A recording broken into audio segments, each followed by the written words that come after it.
Queria te perguntar sobre o relatório. O deputado Jovair Arantes, ele viu indícios de crime, ele recomendou a continuidade do processo de impeachment, mas ele não acatou tudo que vocês apontaram na denúncia. A denúncia que você assina junto com Miguel Reale Júnior, que também é professor da USP, e o Hélio Bicudo, que foi procurador de justiça, enfim, que é uma figura notável, conhecida aí do meio jurídico. Queria que tua avaliação sobre o que foi aceito no relatório, do ponto de vista do relator, do Jovair Arantes. O relatório ainda precisa ser aprovado.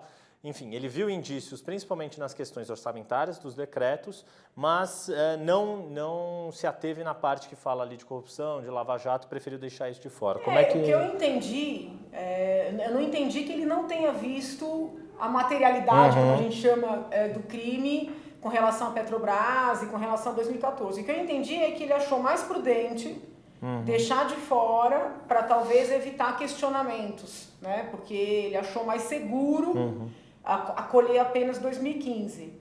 Eu, desde o princípio, tenho defendido que o acolhimento haveria de ser integral. Quer dizer, a continuidade do primeiro com o segundo 2014, mandato, né? Com 2015 e tal. Para situar o ouvinte, tem essa discussão jurídica, né? Se são fatos Porque do atual mandato ou se... Tem pessoas que leem o artigo 86 da Constituição, que diz assim, que a presidente só pode ser processada por atos praticados no exercício das funções. Tem gente que equipara a palavra funções a com mandato, e não é sinônimo, Entendi. entendeu? Então, mas existe aí muita gente defendendo. Quando nós apresentamos a denúncia, nós instruímos com pareceres de autores muito consagrados, doutor Adilson Dalari, doutor Ives Gandra, outros professores já escreveram também na imprensa ou em revistas especializadas, professor Luiz Regis Prado, professor Disseu Tordesilhas, foram vários, né, Gustavo Badaró, dizendo que é uma continuidade. Então, veja, na condição de autora, eu preferiria que o recebimento tivesse sido amplo. Porém, tem um ponto muito positivo do relatório, porque ele reconhece, isso nós escrevemos na denúncia, que por ser um processo jurídico-político, o Senado terá a possibilidade de se debruçar sobre a denúncia inteira. Então, ele, neste momento, circunscreveu a 2015, mas deixou claro, isso é verdade. Se você ler o livro do Paulo Brossat, que trata, é o mais clássico dessa matéria, está escrito lá, se apresenta a denúncia e se vierem fatos que, não é que são fatos novos, mas fatos que confirmem, eles automaticamente integram. Podem incluir. Isso nós escrevemos na peça, até entendeu? porque o que a Câmara está fazendo nesse momento é dizer se a admissão da denúncia, se aceita ou não aceita. Isso. E o próprio relator Jovair Arantes deixou muito claro isso, que não entraria nos méritos, né? Não decidiria mérito, porque não é papel dele, né? Entendeu? Eu preferiria que tivesse claramente falado em 2014, eles escolheram dessa forma. Quando eu fui lá semana passada, eu mesma disse, a comissão é soberana, né? Se eles decidirem encaminhar assim, vamos aguardar. Agora, essa discussão, se o crime, para caracterizar o crime de responsabilidade que leva a um ato tão grave quanto a perda de mandato de um presidente da República. A gente está falando de uma situação que é muito excepcional, seja qual for o regime político, etc. Aí tem uma discussão e eu queria te ouvir sobre isso. É a discussão da proporcionalidade. Isso é muito importante no direito penal. O crime e a proporcionalidade da pena. Esses decretos, na tua opinião, claro que eles configuram... Então, mas é isso que eu tenho tentado deixar claro desde o início. Então, sob ponto de vista... Se é proporcional a perda de mandato em relação aos decretos. É um contexto inteiro. Você não tem como analisar os decretos fora do contexto. Não dá. Não dá. Porque, isso é o ponto de vista... Por que precisaram dos decretos? Por que precisaram dos empréstimos proibidos? Porque estavam sangrando tudo. Que foi a tua sustentação na comissão, né? Não tem como tirar, ela... entendeu? Não tem como tirar desse contexto. Mesmo dentro de um julgamento, quer dizer, dá para... É um julgamento, tem que quando lembrar... Quando o relator fala que vai se ater a 2015, não fica prejudicado esse teu raciocínio? Eu entendo que não, entendeu? Eu entendo que não. Não sei como é que eles vão encaminhar lá. Mas, assim, isso é um contexto, entendeu? Não dá para tirar do contexto. Os decretos só aconteceram porque havia o precedente. Lógico, né? Porque eles precisavam fabricar, né, números, fabricar dinheiro, fabricar contabilidade, porque estava tudo oco. Né? Eles quebraram o país, entendeu? Então eles precisavam fabricar um cenário. Isso não tem como ser dissociado. A denúncia está inteira né, é redigida dessa forma, entendeu? Não tem como dissociar disso. Agora, então, a gente já está entrando numa discussão que seria o papel do Senado, né? Porque aí é julgar o mérito, se pode considerar essas questões ou não, se pode eventualmente trazer fatos da Lava Jato nesse contexto. Qual que é a expectativa de vocês e planejamento de ações, eventualmente, para a votação, primeiro na Câmara, que está prevista para acontecer no fim da semana que vem? Vocês pretendem fazer algum tipo de mobilização nas ruas? Então, eu não tenho, veja, eu conheço, por força, né, dessa minha atuação, vamos dizer assim, de eu ter feito o pedido, eu acabei conhecendo todos os líderes do Vem Pra Rua, do Movimento contra a Corrupção, que são vários, né? Do MBL, entendeu? Pessoas que se manifestam, mas que não têm um movimento específico. Eu acabei conhecendo todo esse pessoal, mas eu não tenho uma liderança nesse aspecto, entendeu? Eu não tenho convocado. Pode reparar, eu fiz um vídeo de convocação antes de eu fazer o pedido. Depois que eu fiz o pedido, eu não gravei mais nenhum vídeo de convocação. Porque eu não sinto que eu deva fazer isso, entendeu? Nem depois dessa repercussão toda, já que a gente está falando de vídeo, deixa eu te perguntar sobre a repercussão que teve essa semana do teu vídeo, do ato. Quer dizer, então, na segunda-feira foi um ato convocado por professores lá da faculdade. Vamos separar algumas coisas. Então, você me perguntou se a gente ia fazer algum tipo de mobilização. Específica para votação. Das ruas. Eu não participei das mobilizações de rua. Eu fui como qualquer outra pessoa. Se tiver, você vai? Vou. Mas eu não vou convocar, eu não tenho essa rede, né? E acho que não devo ter esse papel. Eu acho que tem os líderes sociais, né, dos vários movimentos, esse papel é deles, entendeu? Inclusive, eles começaram com essa história antes de eu aparecer, né? Muito da vontade de dar uma resposta foi em virtude de sentir a frustração das pessoas nas manifestações. Porque a gente ia em uma, em outra, o que as pessoas falavam? Poxa... Isso falando ali do começo de 2015, sim, março, o que abril. sai daqui? Pô, não faz nada, não sai nada, entendeu? Porque o primeiro pedido de vocês, que foi se em 1º de setembro. Foi em setembro, exato. E aí depois teve o segundo pedido, que é o que está em discussão, Isso, porque aí era o relativo isso. aos decretos de 2015. Isso. Agora, enfim, e aí foi isso, quer dizer, isso. o pedido então, nasceu da tua participação nas ruas isso. ali. Então, assim, eu tô indo pra rua como qualquer outro ser humano, entendeu? Inclusive tenho ido de cabelo preso e de óculos escuros, porque eu acho que não é meu papel. Meu papel foi um papel de colocar no papel, literalmente, estas expectativas. Né? Porque eu tenho essa formação jurídica, eu consegui traduzir para um instrumento a expectativa. Tá? Meu papel não é convocar manifestação, hoje já não é mais subir no caminhão para fazer discurso. Janaína, então por que você fez o discurso na segunda-feira? Era um contexto completamente diferente. Nós tínhamos um ato na minha casa, que é a que é o Faculdade São de Direito Francisco, de São Francisco, onde eu entrei com 17 anos, hoje eu tenho 41, e desde os 17 eu nunca saí de lá. Tá? Você fez graduação, mestrado, doutorado eu lá? comecei mestrado e depois converti para o doutorado. Tá. Aí eu terminei o doutorado, prestei concurso para professora. Na época que eu entrei como professora, que foi em 2003, ainda havia a necessidade de um concurso para efetivação. A gente tinha um concurso de ingresso e um concurso para efetivação. Então, diferentemente dos professores mais jovens, eu tive que fazer 2 concursos. Entendi. Depois eu fiz o concurso para livre docente, entendeu? Então, eu tenho uma vida ali.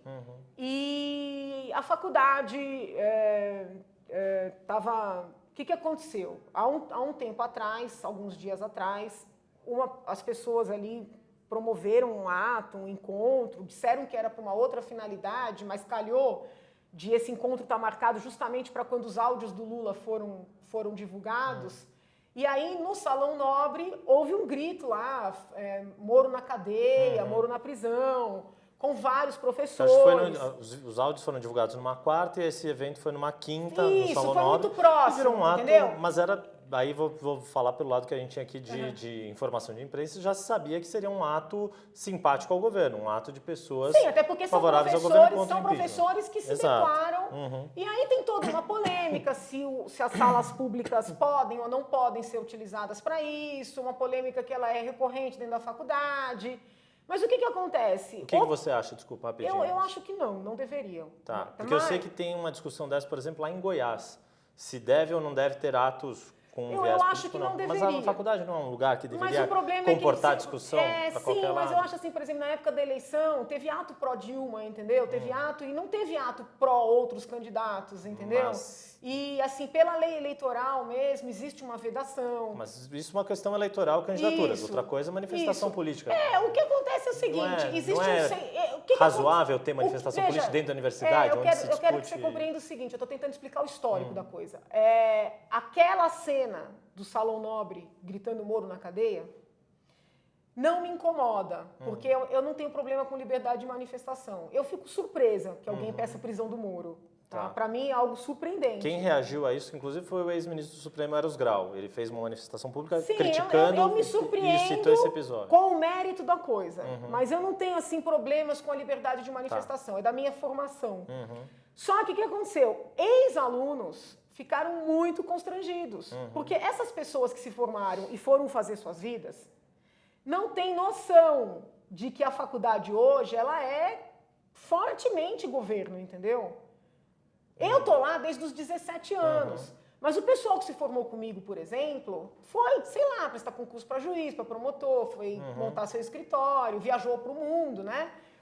Na cabeça deles, é uma coisa assim, normal, como qualquer outro lugar. Um é, o outro não é. Mas quem está lá dentro sabe que é um ambiente majoritariamente governo. Governo no sentido de mais à esquerda do que à direita, é não, isso? PT, em visão política? Né? Tá. PT, assim... partidário, então, você tá falando. Muito partidário e também, se for pensar em termos de esquerda, muito mais à esquerda do que...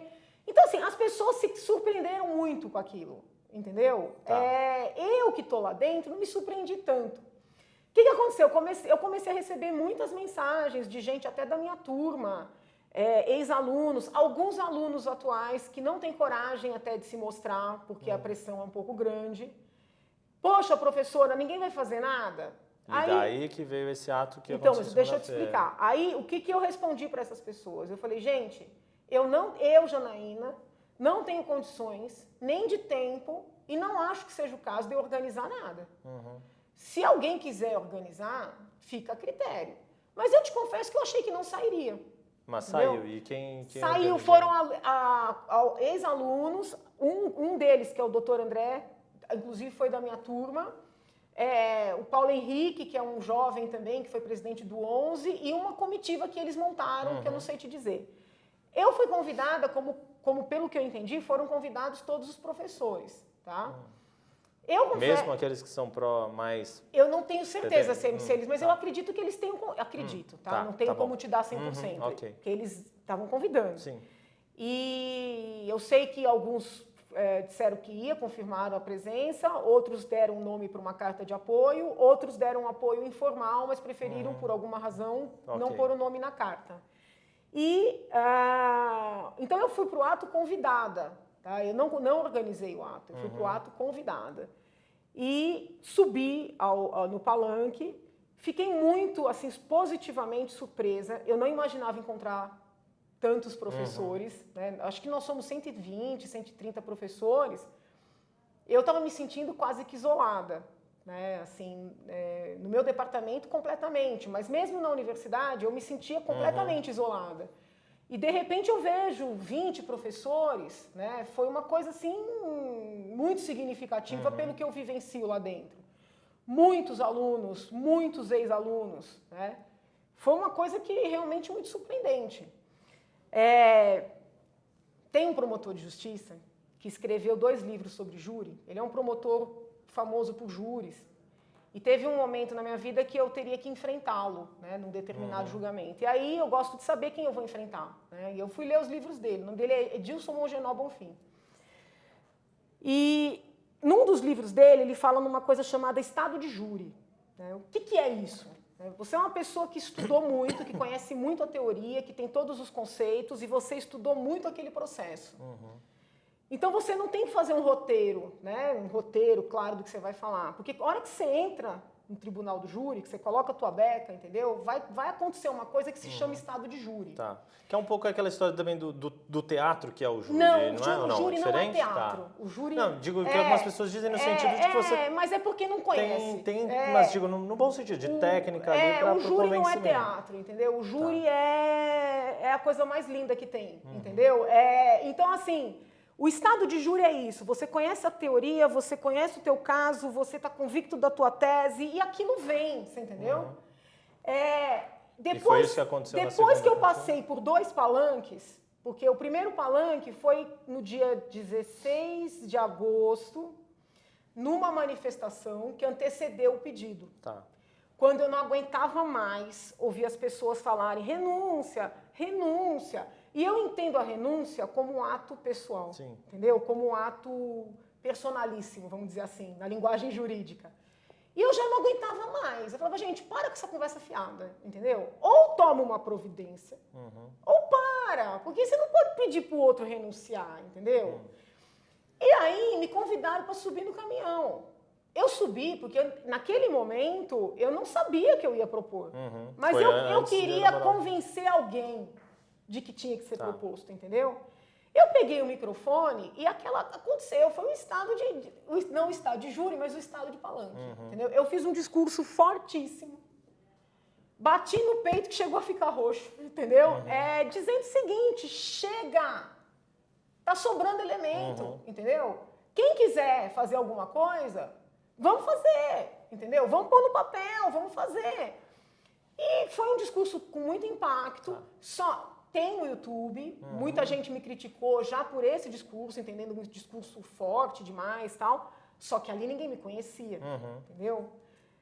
De repente eu tô no palanque de novo, na minha casa, você não tem ideia do que é olhar a sua casa, né, à noite iluminada, e onde você está se sentindo completamente só, entendeu? E de repente você vê outros amigos, né, e um movimento. Eu sinto, às vezes, que todo mundo quer deixar a coisa, de certa forma, como é que eu posso dizer, saneada, sabe? De dizer assim, ó, é só Dilma, entendeu? Não é só Dilma. Não é só Dilma. Eu tenho muito medo que tirem Dilma e mantenham a influência de Lula, que é quem controla Dilma. Não vou dizer que Dilma seja uma inocente, mas, assim, os áudios mostram, né? Então, eu quis fazer um discurso para deixar muito claro o que é que está acontecendo. Daí que veio a expressão República da Cobra. Cobra, a referência Eu não chamei o mundo. presidente de cobra, ele se reconheceu uma cobra, entendeu? Aquela referência dele da jararaca. Eu nunca chamei. Aquele discurso do presidente, para mim, foi muito impactante, entendeu? O final daquilo, eu falei, meu Deus, ele está se reconhecendo uma cobra. Então, é o seguinte, tem que acabar com a República da Cobra, entendeu? Então, assim, eu não retiro uma palavra do que eu disse. Então, as pessoas falam, não, mas você estava... O que tem de desconexo ali? Nada, entendeu? Foi over, né? Foi muito estado de palanque, tudo bem. Mas o que eu falei, completamente lúcido. E você mantém tudo que está dito ali naquele discurso. Tudo. Então, assim, a prova de que é lúcido é que ninguém enfrenta o que eu falei. Você acha que a crítica foi feita só na forma e não ao conteúdo? Mas por que criticam a forma? Porque estão com medo do conteúdo. Eu não estou dizendo que não deveria ter sido mais contido, ou que não sei. Eu não sou uma moça fina, nunca fui. Entendeu? Não sou. Acho lindo. Ali foi a Janaína na essência? Não, a Janaína na essência é tudo isso. Entendeu? A Janaína na essência é a Janaína no Congresso, a Janaína na essência é a Janaína no Palanque, a Janaína na essência é a Janaína aqui. Entendeu? Aí teve um colega seu que me ligou e falou, doutora, que performance. Eu falei, performance, quem faz é artista. Eu não sou artista, aquilo era real. Entendeu? Então, assim, por exemplo, eu não vi essa manchete, mas eu, se tivesse que escrever uma matéria sobre o que aconteceu ali, eu escreveria assim, o dia em que... Porque não tem a expressão rodar a baiana, né? O dia em que a mulher do impeachment rodou a bandeira. Entendeu? Porque eu acho que depois daquilo, né? Não é mais rodar a baiana, é rodar a bandeira. Eu rodei a bandeira mesmo. E vou dizer, não dá para encarar Lula de cabelo escovado e sapato alto. Entendeu? Você tem que falar com ele na linguagem que ele entende. Deixa eu te perguntar uma outra coisa, e aí, bom, já tô pressupondo que, quer dizer, a reação toda que houve, depois os memes, fizeram com música do Iron Maiden. Aliás, você falou que você prefere Pink Floyd e Iron Maiden. Gente, você já conhecia aquelas músicas do Iron Maiden? Eu conheço, eu gosto muito de rock, eu gosto muito de música, entendeu? De todo tipo. Eu gosto de música, eu gosto de ouvir música, eu gosto de cantar, eu gosto de dançar. Só escolheria uma trilha sonora diferente, né? Não, eu gostei, entendeu? Mas é que eu sou muito fã de Pink Floyd. Entendi. Né? Então, Mother, né? The Wall, então, assim, também de Dire Straits, Brothers in Arms. Então, assim, eu tenho uma paixão por esses grupos, né? Então, eu fiz uma brincadeira com não sei qual colega que me ligou, entendeu? Entendi. Deixa eu te perguntar uma outra coisa que você falou, quer dizer, se a Dilma sair, eu não quero que o Lula continue. Agora, se a Dilma sair pelo processo do impeachment que vocês moveram, quem entra é Michel Temer. Isso é satisfatório para você? Não é questão de ser satisfatório, eu nem conheço, entendeu? Eu não conheço. O presidente do PMDB sendo o partido, que agora licenciado, mas o PMDB sendo o partido que tem vários alvos na Lava Jato, que tem figuras... Não é questão de ser satisfatório. Mas como é que você lida com isso? Qual é o... O problema é o seguinte, ele é o vice, entendeu? Eu sou muito apegada à Constituição Federal. Né? Então agora eu tenho ouvido gente, até que é pró-impeachment, não, tem que ter uma reforma constitucional, isso me arrepia. Arrepia, entendeu? Eu acho que a gente dá margem para uma reforma constitucional agora, no meio dessa crise... É pior? Muito pior. Tá, então... Então, assim, você tem... se você entende...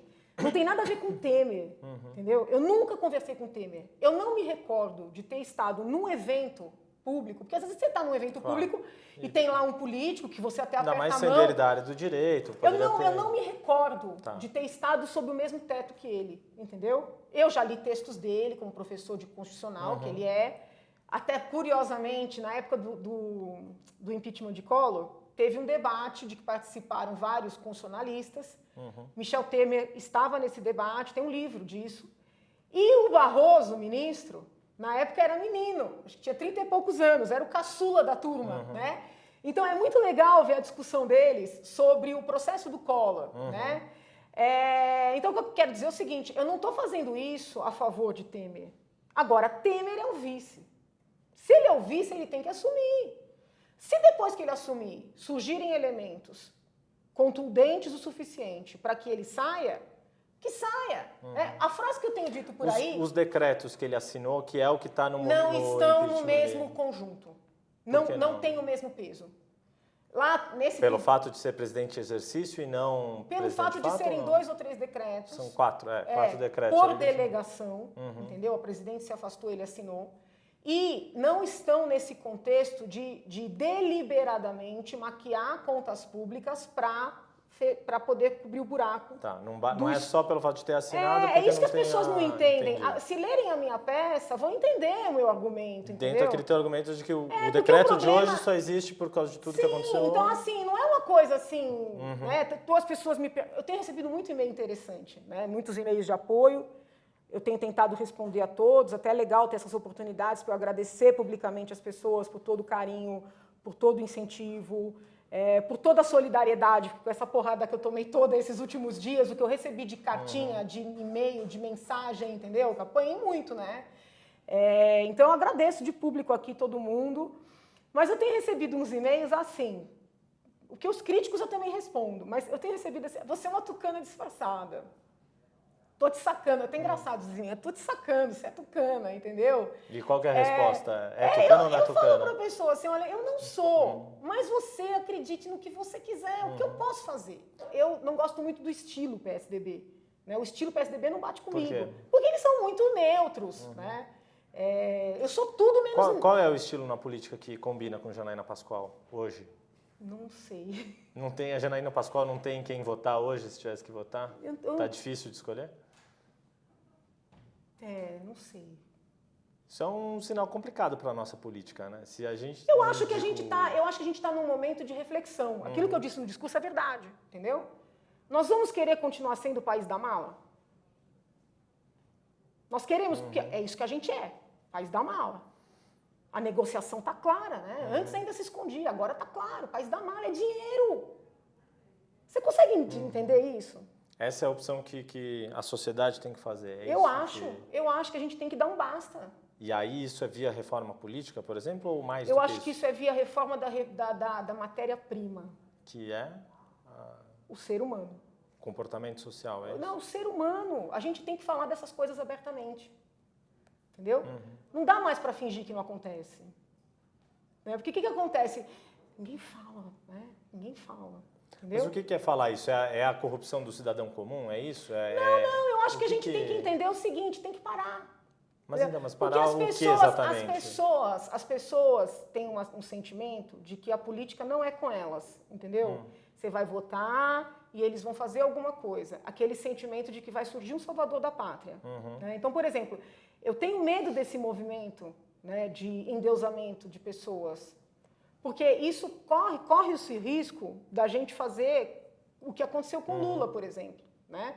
Lula foi endeusado, ele ainda é. Se você conversar com um petista, aqueles que acreditam em Deus, é Deus no céu, Lula na terra. Tá. Ou o contrário, entendeu? Mas, eu acho que isso é um perigo para o povo brasileiro. A questão do salvador da pátria. Então, aí você tira o personalismo na política e sobram instituições ou partidos. É isso ou não? Se não for isso, qual é A gente tem que falar de valores.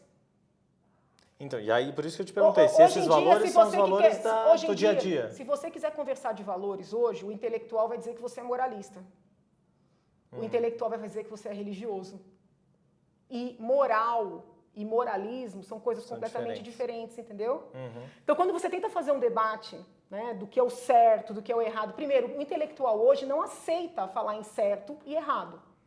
Quando você começa uma conversa falando isso é certo, isso é errado, o intelectual já se arrepia. Não existe certo e errado. Não, pera lá, amigo. A gente vai ver as vicissitudes do caso, a gente vai entender qual era o elemento subjetivo do agente ali, a gente vai compreender as razões de cada qual, mas existe certo e errado. Né? Se eu pegar uma faca aqui e enfiar em você, isso é errado. Sim, para isso, inclusive, tem mas hoje em dia, dentro das universidades, esse diálogo está muito difícil. Para a gente encerrar, então, Janaína, que a gente já está com o tempo bem estourado aqui, só para concluir esse raciocínio, então. O problema, pelo que você está me dizendo, essa mudança de valores, ela passa por uma nova discussão acadêmica e intelectual que vai chegar na sociedade? Eu não acredito na universidade fechada. Entendeu? Eu acho que o intelectual no Brasil ele é muito elitista. Ele só conversa com ele mesmo, né? Ele só conversa com quem tem título, com quem está na altura dele. Chega disso, não dá mais, entendeu?